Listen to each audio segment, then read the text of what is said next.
Got it. And we are back with another episode of the Hockey Princess podcast, and we have video once again. Yay! I am your host, the Hockey Princess. We've got Crusty Old Guy here. Just as a reminder to hit that like and subscribe on either Spotify, Apple Podcast, or YouTube if you watch us instead of listen to us. If you have any questions, comments, corrections, you want to be on an episode, you want us to elaborate things that we've talked about in the past, you can send us a message on TikTok, Twitter, Instagram, or email us at thehockeyprincess@gmail.com. Let's get into it. Just a little recap. We had a double feature last week. We had an episode that came up this past Sunday, so there hasn't been too much in between the episode that I did myself and when we're filming for this one. But we're still going to ramble about other aspects and answer some of your guys' questions, talk about prospects, and, the usual stuff that we do. So first things first, the NHL world. Alberta is burning. Yes, it is. I To definitely the ground. I predicted Calgary to not do well just because, they hadn't been doing well in the past and they really don't have any notable stars on Calgary. I did not expect Edmonton to be the way that Edmonton is going right now. No, I think I predicted. I'd have to go back and look at our predictions, but luckily we don't have any video on that. But I believe I predicted Calgary to kind of be at least okay. Mm-hmm. I figured Markstrom would bounce back. There's still some talent there, but obviously it wasn't all the general manager or the coach. Maybe it's just the players. I believe Huberdeau got benched in the third period a couple games back, so yes, they're in disarray and everything is pointing towards a massive sell-off soon, starting with Big Z. Well, didn't Zadorov, is he getting sold off or is he requesting a trade? What came first? He just requested a trade. So I don't know exactly what that means. I'm pretty sure they were planning to trade him anyways. I guess what that means is basically I won't be resigning here. Can I interest you in a Zaitsev? Yeah, they've got they probably got at least 3 or 4, I believe, UFAs coming up after this year. So the sell-off will start, but they still have Kadri and Huberdeau signed for a long time at a lot of money. So, but they're not the worst team in Alberta. Yeah, that goes to Edmonton, which what's happening? What's happening? I mean, so as of right now, they have a new coach in Edmonton. Yes. And they put their goaltender on waivers, if I'm correct. Or at least one of them. Yes, Campbell was put on waivers. The last game they played was in Seattle. They won. And then right after that, they came back home and fired their coach.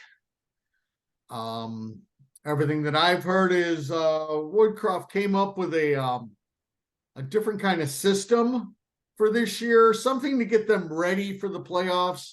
A little bit more. Woodcroft is their past coach, correct? Yes. Just wanted to give all the information to folks that don't know the ins and outs of Edmonton. Yes, their old coach. They wanted to find a way to be harder to play against, so come playoff time, they wouldn't have the problems that they've had. And it seemed like nobody took to the system very well. And everybody struggled. Defensively, they're not sound. Their forwards aren't really all that concerned with playing defense. And it just kind of had a massive snowballing effect. Ew. What I've heard is their general manager really did not make this decision. They have somebody in, So it would be the owner? Yeah, the new president, kind of the arm of the owner, Holland, who is their GM, still wanted the old coach there. Mm-hmm. He was overridden. And I guess it's Connor McDavid's old coach from his days in the junior league. So they Interesting. figured that would appease Connor McDavid. And then it Because in came out Edmonton, either, it's all about appeasing Connor McDavid. well, not completely, because he was not talked to as far as this whole situation. His viewpoint was he didn't want him gone. He thought he still had the room and everything. But they're in a really bad way because things are getting worse. Yeah. But also, as you probably know better than me, Hockey Princess, I think Draisaitl comes up in a year and a half, and then in 2.5 years, McDavid comes up as a UFA. Draisaitl is at the end of one of them's at the end, or no, it's the end of next year. Yeah, because we had the first half of the core four this past summer, right? Okay. Well, because it's the 2 Toronto, and then the next year is the next 2 Toronto guys, and then we've got Draisaitl, and then we've got McDavid. So it's 4 years back to back to back to back of like key Canadian superstars that are going to be available come summertime. Okay, I guess we'll do a quick double take for all of your viewers and listeners and whatever else you got there. I know you got a lot of stuff going on. I know we got a lot of content. Edmonton Oilers. So Yes. let's see. Hold on, I'm almost there. While you're going, I just want to say one thing, and this is probably my biggest, not beef with Edmonton, but kind of just like the way this more against like the general manager and the way that Edmonton's set up. And I think one of the main reasons why Edmonton does struggle, one guy or 2 guys on the roster is not going to make it. It's not going to carry your team completely to the end of the playoffs. It's not. You need other guys on the ice. You need other people. Connor McDavid can do a lot. Leon Draisaitl can do a lot. But even as talented as they are, they still can't do absolutely everything else on the ice. You still need other guys. You still need decent defensemen and goaltenders. I mean, but their problems, and you were correct. At the end of next year, Draisaitl comes up, and a year after that, McDavid comes up. I'm all for Draisaitl coming to Chicago and being the Marion House of Peace. Yeah, well. Would you imagine, though? It would be great. Well, he will be Draisaitl on the same line as almost Bedard. 30 years old. Okay. And you want to pay him $12 million for 8 years? Who else are we That's paying? what he's going to cost. Who else are we paying? I would assume Draisaitl after the age of 34 is basically worthless. Okay.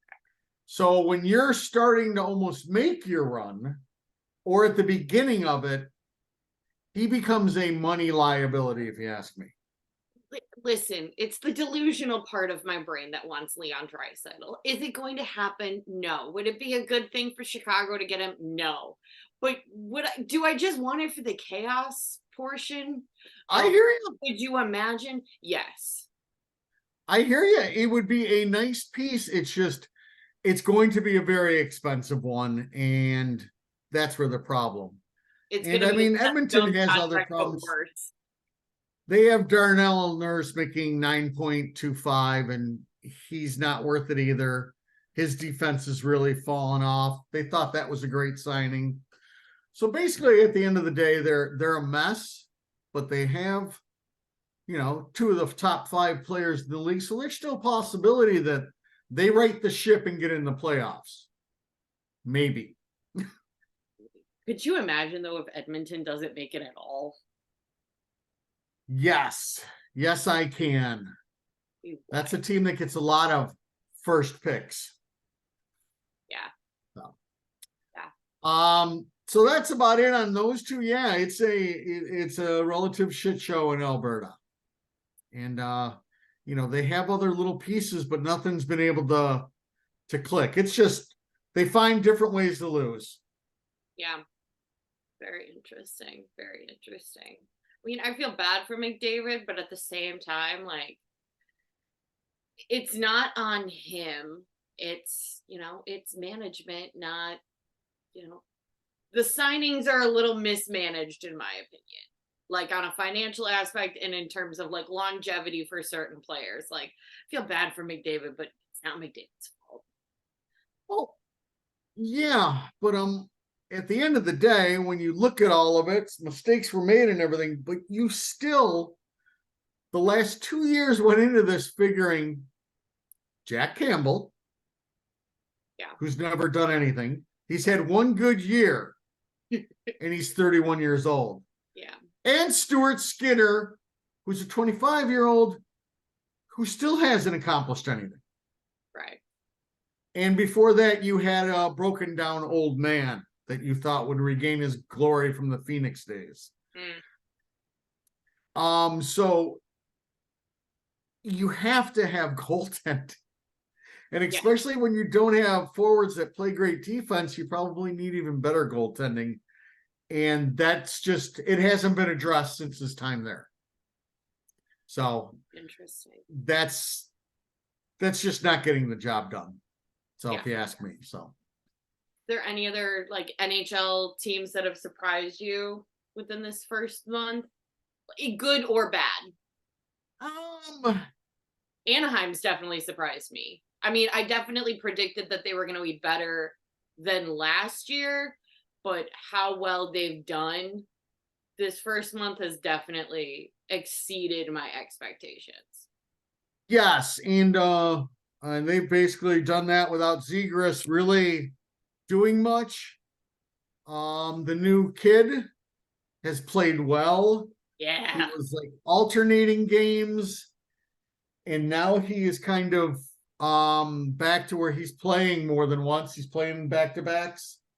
So hold on one second. Yep. Holding. Okay, I'm back. Did you have to but yeah, they've been surprising, but they're coming back to reality a little bit. Okay. And the other team, I mean, Mason started McTavish really well is Detroit. I just think Mason McTavish has had a very excellent first month. Yes, McTavish has played really well. They also have the second best rookie. He's a defenseman for them. Mm-hmm. I can't remember the name. It's some foreign name. Okay. Yes, shocking. The other one was, Detroit came out on fire, and they've kind of cooled down. And anybody else? No, it's your usual suspects. Right. It's still, I guess, Vancouver. Yeah. Vancouver is definitely a team that has really righted all of it with really not adding anybody. It's the same team from last year. For my dollar, JT Miller is probably one of the most underrated players in the game. He is a phenomenal two-way centerman that can give you 20 to 25 minutes a night and plays great at both ends of the ice. And Demko has played really well. Everything has clicked for them. So that would be the other big surprise team. Everything is good under the Quinn Hughes captaincy. Yes. And, their retread coach who's coming in, his name escapes me. Isn't the Rick Tichet guy? Tocchet, yes. That would be Rick Tocchet. Yes. So, that's been about it. We're still real early. You have now reached about the 14-game spot. Yeah. This is when teams now have enough film on other teams where they will start to game plan a little bit more. Things get a little bit harder. Yeah. And the next 30 games, the cream will start to rise again. Yeah. So. Very interesting. Very interesting. Yeah. All right. So. What you want to go with? Go with Rockford real quick. So Rockford had one game in between the two filmings. They lost 5-0 against the Wolves. Stauber was in net. It didn't look good. Like I've been saying, before the season started, during the season, don't freak out.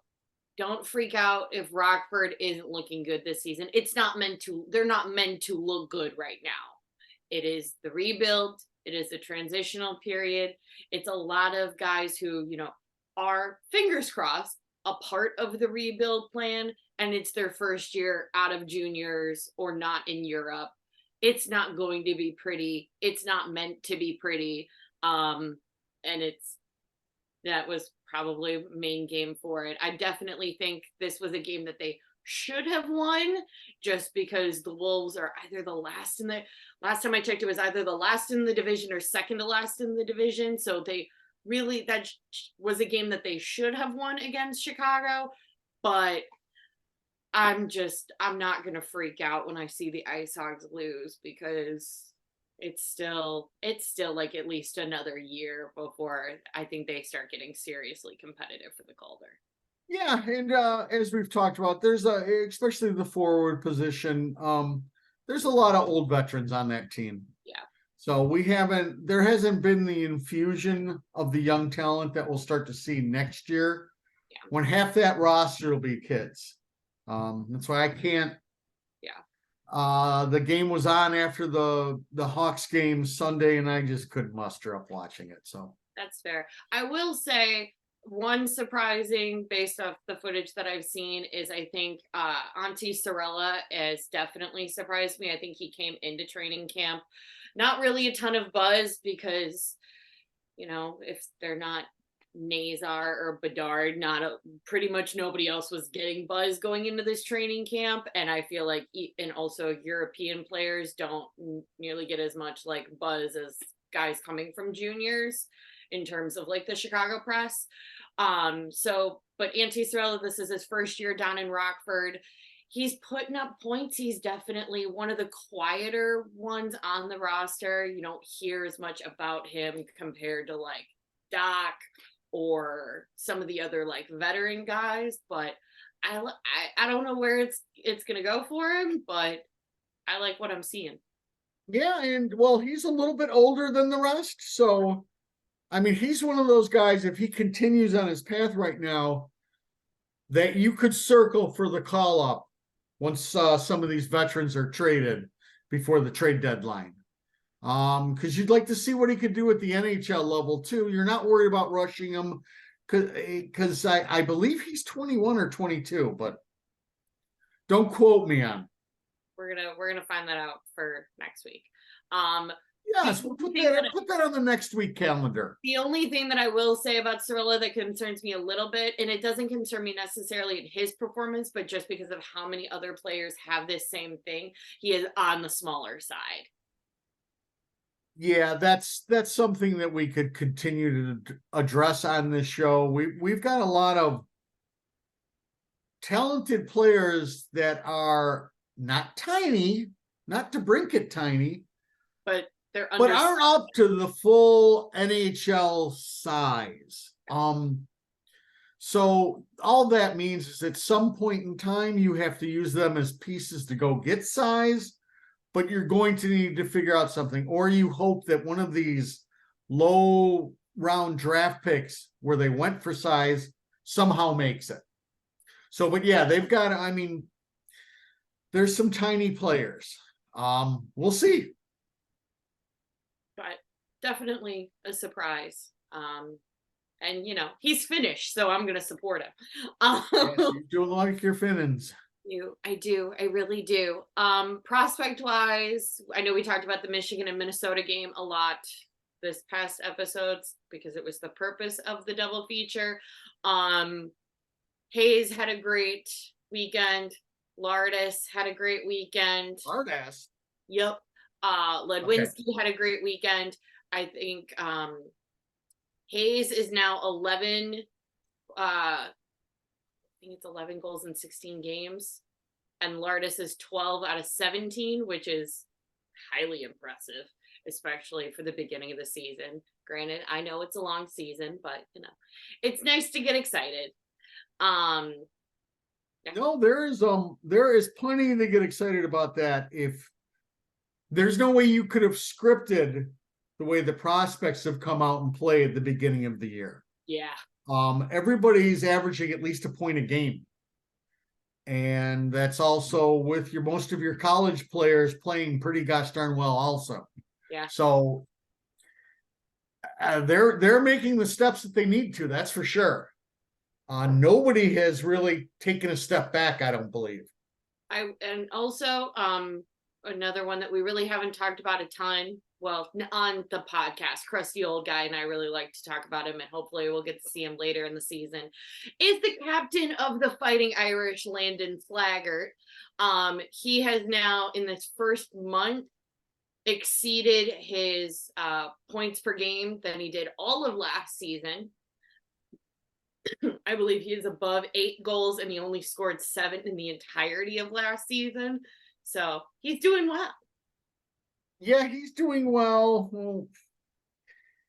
Be positive about Landon. I'm not ready to kill the hope yet.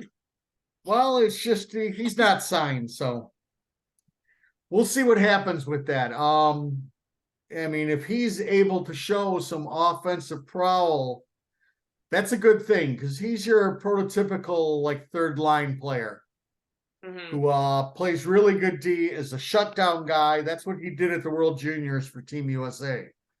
The last time they beat Canada, that was his role. Third line, going up against Canada's top teams and just meant to shut them down. So I'm really excited that he's doing it offensively.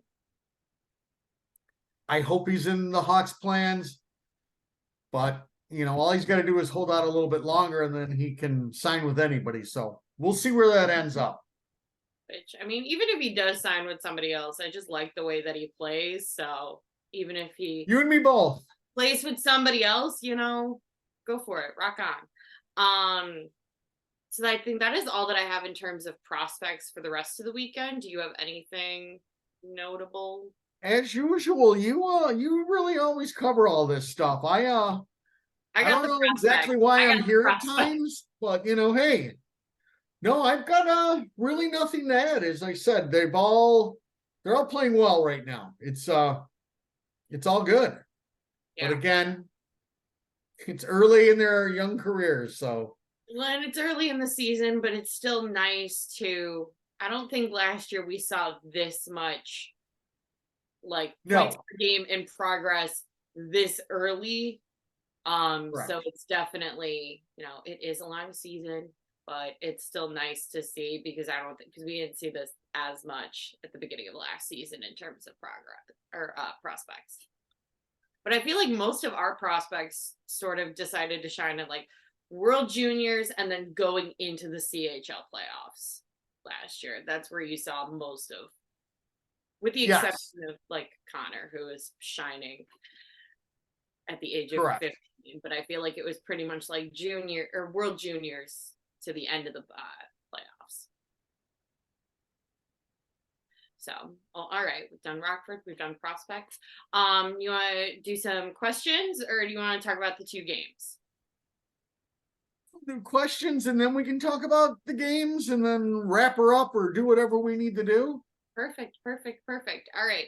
So our main thing that we're going to talk about, like I said, last week or past weeks ago, and in different videos, there's many different penalties in a game. High sticking is one of them, and we're going to kind of break down high sticking, what it is, what it means, the difference between, a high sticking 2-minute and a major high sticking. Typically, most times it's just a 2-minute penalty. Sometimes it can be a bit more. Usually there's teeth knocked out, there's blood, it's a little bit more aggressive, and I'd say with some sort of intent behind it. That's true. I feel like you're not getting a major high sticking penalty by accident. It's more you put a little bit extra oomph Well, that all depends. Let's see. We can go over the high sticking. We'll get up.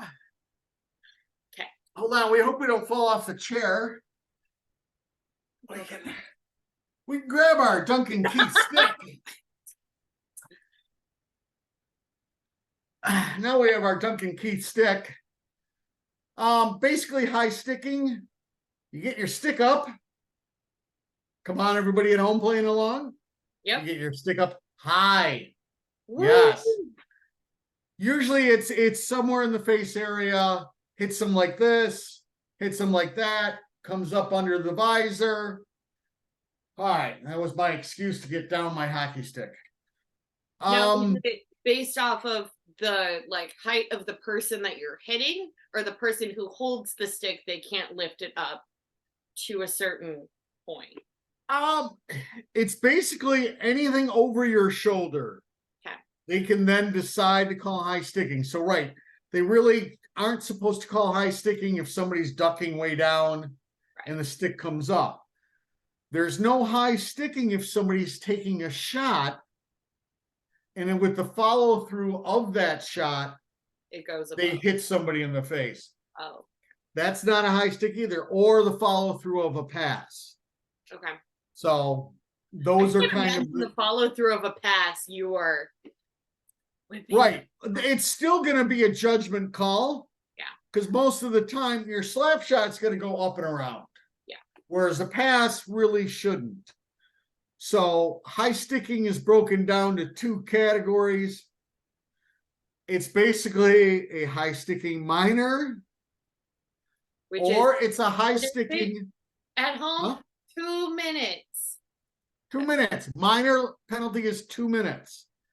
Now, if you take said stick, you hit them, knock out a couple teeth, draw some blood, it is then 2 minutes and an additional 2 minutes for drawing the blood.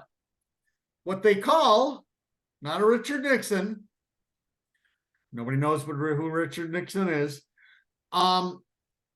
What that is called is a double minor. Okay, so those following along at home, or if you're watching this out at the bar, or you're in your car watching this, whatever.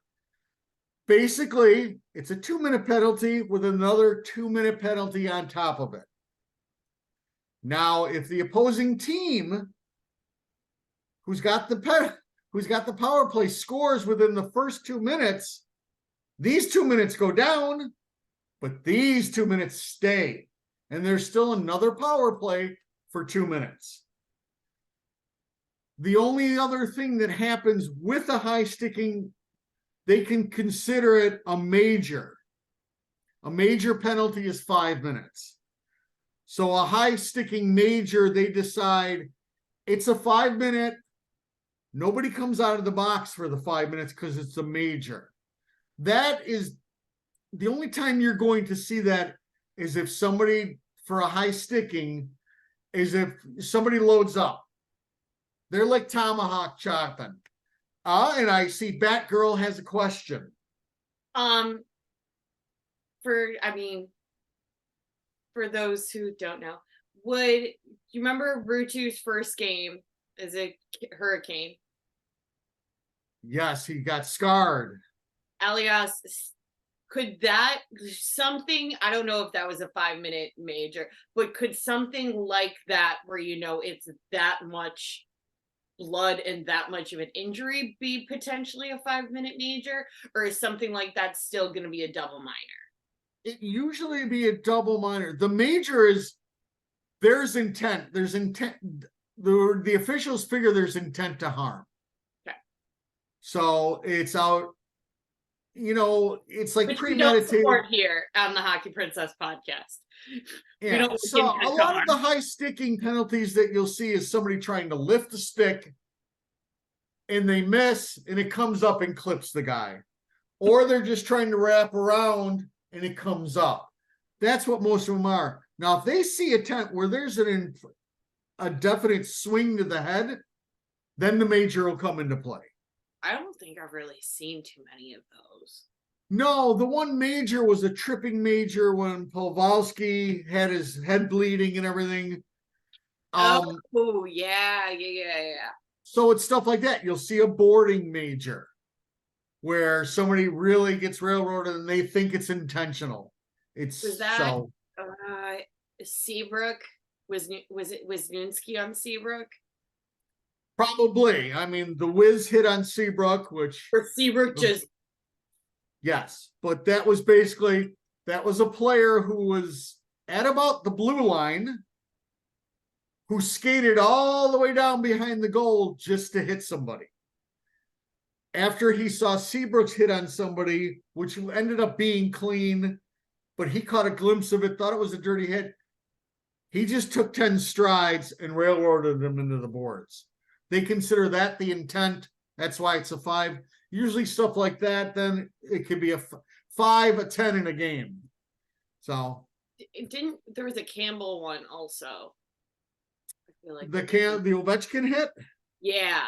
Yes, the Ovechkin hit was that intent or just a because sometimes yes, it was intent. He just basically railroaded him. And yeah, so he got the 5-10 and kicked out. So, everybody who came to pay to see Ovechkin didn't get to see him. So that's basically the high sticking. For the most part, I mean, most of it's not intentional.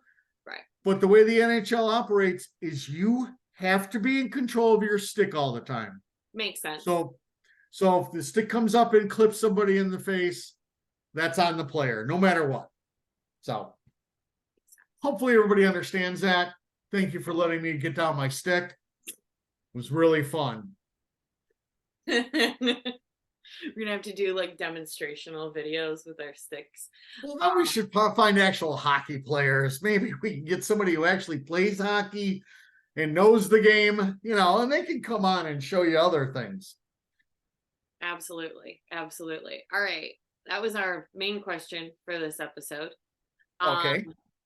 Let's get into the 2 games. So, I mean, I know I talked a little bit about the Tampa game last episode. Just good game all around. Connor looked amazing. Did you have anything additional for the Tampa game?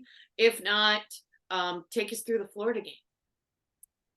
Well, I'd like to have something for the game. Tampa game? What did I like about the game? You just said I really liked all of it. Great. No, I don't got anything else. Video that didn't make sense to me. I'm like, if Tampa misses Corey Perry so much, then they could just, keep him. Yeah, I didn't know what that was, but oh well. Yeah, Corey Perry got a nice video. They played a really good game. They played strong. Yeah, I think you basically went over all of it. Cool. Basically, we'll talk a tiny bit, then go into the Florida game. As far as Connor Bedard, when he got drafted, basically there's hockey people who really know a lot about the game, and then there's fans of hockey. And after he went number 1, most of the fans of hockey asked the hockey people, is this guy really this good? And we said yes. And everybody said yes. But people weren't sure. Well, after this weekend, everybody now understands why we said yes. It was a coming out weekend for him. It's just stuff that you don't see. In the Tampa game, he's down by the net, and he out stick muscles Victor Hedman. Which is huge. And Victor Hedman, yes, is a 6'7" defenseman. It just doesn't happen a lot. So, again, it wasn't Victor Hedman didn't have time, but they were stick battling, and he won the battle. So, that's the one thing. So when we say, yes, he is that good, now everybody's seen the videos from the weekend, and everybody's like, oh, that's what they're talking about. Yes, that's what we were talking about. Besides that, they played really good. The Lightning's been shaky. They've been shaky with their goaltending lately, so Which you know, makes we'll sense take it. because Vasilevsky is not back yet. I think the main thing that I noticed from the Tampa game is, Seth Jones logging over 30 minutes. Yes. That's some Duncan Keith number right there. Yes, 32 minutes from because Tenorti went out, so everybody else had to pick up slack. And they did a great job. So it was a beautiful game. I liked it. I liked it a lot. Good. Not gonna lie. Well, we don't lie on here. We don't lie on here. So and Florida. then you want the Florida game, huh? The second Rutu game. Yes. Hold on, I'm trying to get my recap or something here. I want to try to get the game center at least on. I think my favorite was the Connor Bedard goal where, he's making the goaltender sweat and he just like flings it top net. Yes. That would have been the first Connor Bedard goal. Is he basically snuck in on somebody, stole the puck, and then basically wasn't even looking at the goal. He doesn't need to. And shot it above Bob's shoulder. He had about that much room and was able to easily put it in there. That was just unbelievable. Again, they came out, they played hard. Then a little while later, Connor gets another goal, just skating down in his everybody has talked about his different release points and how you can't tell. The second Florida goal was a prime example of what everybody is talking about. He has no idea, even when the puck is leaving his stick, Bob has no idea even what side it's going on. And he goes post over and in. And Bob's not new. No, Bob is not new. Bob's a pretty very good goaltender. Yeah, Bob is a very veteran. He's been around for a minute. Bob is not a new NHL goaltender. So to be able to pull this stuff on a guy who has been around for as long as he has is just very impressive. Yeah, and unfortunately for the Hawks, they couldn't really muster anything else besides Bedard doing Bedard things. That's just kind of the way it went. Florida's a really good team. I thought over those two games, their problem with shift length and their second period woes seemed to be addressed a little bit. That's good. Players seem to understand to get off the ice a little quicker. Nice. So, they're. I usually don't listen to many post-game stuff just because I figure I've watched the game. I don't need to hear any of it. Yeah. But Foligno went over what Foligno said in his interviews was spot on. He said, Connor Bedard's a special talent and he'll have the ability to keep us in games or win games that we shouldn't be in. And the Florida game was a prime example of that also. Mm-hmm. He basically put the team on his back a little bit. Mm-hmm. The effort was kind of decent there. They're just outskilled. They're outmanned. Florida has the last change, so they're able to do a lot more things. And that was it. But they were in the game. Nobody played really bad. I thought, Seth with another really good game. So Zaitsev drew in. He played about 10 minutes. Korchinski still getting about 20 minutes. Which is huge. Yeah. And again, it's still the same thing with Core. Some really good, some not so good. But as long as we're not being consistently really not good, I'm okay. Yeah, and he's not been that. It's a shift here or there. It's a pass here or there. I mean, that could be for any defenseman, even if you've been. Yes, but a 19-year-old, it's some pretty rough sauce. Exactly. So, they played them well. They got a little out physical and just didn't have enough in the tank the rest of the team wise. The kid was ready to play. So that's for darn sure. Always is. So again, Reichel with an okay showing. Our top line's playing well. Foligno seems to be fitting in nicely with Kurashev and Bedard. Yeah. We'd like some better secondary scoring. We'll see if we get that. Boris was cited. He was taken from the milk carton onto the team. He played okay. Again, he was in there for the penalty kill role. Yep. Vlasic. The pickle in the Florida game, he had one penalty kill where he basically became a one-man wrecking crew. And basically, yes, like pre-concussion time, he dictated the penalty kill. He was phenomenal at it. God, Pickle looked really good. He's becoming a force on the penalty kill. Between that size, that reach, and his smarts. Did I call it? I called it. You called it. I called it. So he's been very nice to see. Kaiser looked pretty good. I love watching the kid play because no matter what, he's sticking his nose in it.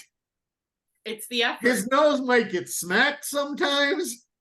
He might smack somebody, but he really does stick his nose in the game. So, and again, Seth with 26 minutes of ice time. Blackhawks have a lot of problems. Number 4 is not one of them. I did have a question for you. You did? Oh, yes, I did. So from the Michigan-Minnesota game, obviously Oliver Moore and NASCAR are coming. Eventually, they're coming. Yes. And I know you're going to tell me that there's a lot we don't know. There's a lot we don't know. But in your world, where would you like the two of them on the lineup? First, second, anybody? Does anybody want to be in my world? I don't think so. Most people, once I let them into my world, then leave. So, are you talking final product in 5 years? Or are you talking how they get there? No, I'm talking, they're making a decent run. They're currently battling in the second round of the playoffs. Like they're trying to make a push. Where do you want NASCAR? Where do you want more? Do you want NASCAR or like in terms of like lines with who's with Bedard? Who would be with Reichel? Who do you want? Geez, I guess if I could go the nuclear option, I'd like Bedard more in NASCAR. I don't have enough size, but as you reported from the game, NASCAR is all about being in front of the net. Ideally, I'd probably like to see more playing with Bedard. I'd like to see him up on the top line just because of the speed factor. Mm-hmm. He is going to draw attention just from that. People are going to be blown by and somebody else is going to try to head him off. Now, if I can have somebody trying to head him off, that's one less person that's worried about 98. So ideally, I'd like to have more there for that reason. The one thing you've noticed about Bedard already that will continue to be is when left open, that kid is unbelievably dangerous. Yeah. So what you need is people to be able to focus on somebody else. And with more speed, I think you'll be able to do that. I feel like Moore just also has a presence on the ice. Yeah. But really where they end up, I don't know. They're both now playing center. I do not see both of them playing center. Just for the fact that if so, one of them's your third line center. I just think because you'd have Bedard first line center, Moore second line center, NASCAR third line center. Where does that leave everybody else? You also are still telling me that Lucas Reichel is a center, even though they've seemed to have blown that off already. So I think that'll be one of the main things is who fills the position properly on Bedard's wing and who's better off at center. And that's kind of how that's going to play. Also, there's an argument to be made for the other way that Moore is a line generator. So Moore can generate his own line. If he can and NASCAR can't, then you would like him at second line center just because you need somebody who can generate. So in a roundabout a lot of time, I don't know, Hockey Princess. I know, but I just like to throw out the idea. I definitely see. Ideally, you want both of them on your top six. Oh, you have enough bottom six players in the system. Right. That should be able to take care of those roles. Well, and I want my third line. Yes, like your third line. And that, and you'll need spots for other things. The more pressing issue in 2 years is who is going to be the larger framed player on each of these lines. We do not know that one yet. Anymore. We need somebody with Colton Dock size or more. You can't have three smallerish. You need somebody who's got some girth to him. I don't think Moore is small, and if he is small, he certainly doesn't play like he is small. Okay. Where NASCAR definitely does, in my opinion, from at least just what I've seen, that he is a little bit on the smaller side, but he stands in front of the net, so I'm okay. But Moore seems bigger, and if he's not bigger, he plays like he is a bit bigger than he is. Yeah, it's just come playoff time, you need those bodies. Yeah. It'll all be good for the beginning of the rebuild, but in order to make noise in April, we're going to need some bigger frames. We don't know who that is. So, but again, NASCAR, Moore, looking good. Moore could be a difference maker. I hope he is. They were really speed kills in this league. Yeah. As long as it's not Victor Hall, Stahlberg or Andre Athanasiou speed, were a lot of speed, but you don't really know what to do with any of it. I can think of dirtier jokes to insert now, but we won't. This is a family show. It is. Yeah, I definitely kept going back and forth, being like, oh, it would be so cool to see him. Like, I think it would also just be nice for Moore or NASCAR. I would love to see Reichel be a centerman, but I think it also takes the pressure off, and you have the opportunity to switch it up a little bit, especially in the beginning, where once they come in, Reichel's not 100% responsible. Like, he has to be your second line center for all 82 games. There is the ability that more people can do it. If both of them can be center, do it. Yeah, it'll be an interesting journey for them. I don't know if NASCAR goes to Rockford next year. I have no idea what the plans are down the road for any of this. So I'd like to see them. Yeah, I think that is that's a KD issue with how he wants to progress these players. Does he want to continually leave them in college? Organically grow them. Yes, organically grow them without any kind of fertilizer from anybody.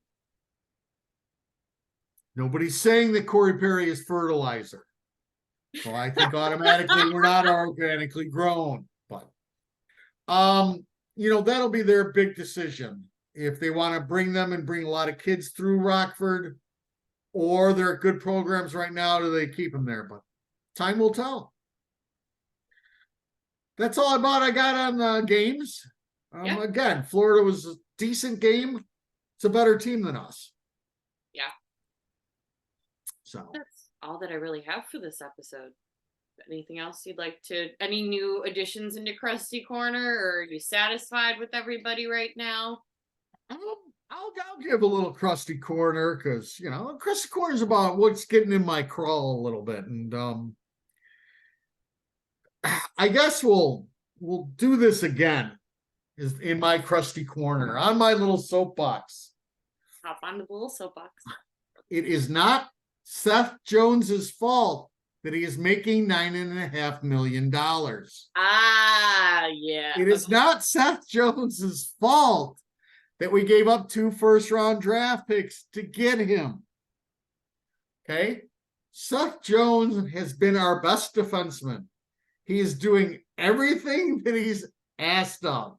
There's been a point in time where he's been above best defenseman and just been the best player on the roster. Yeah.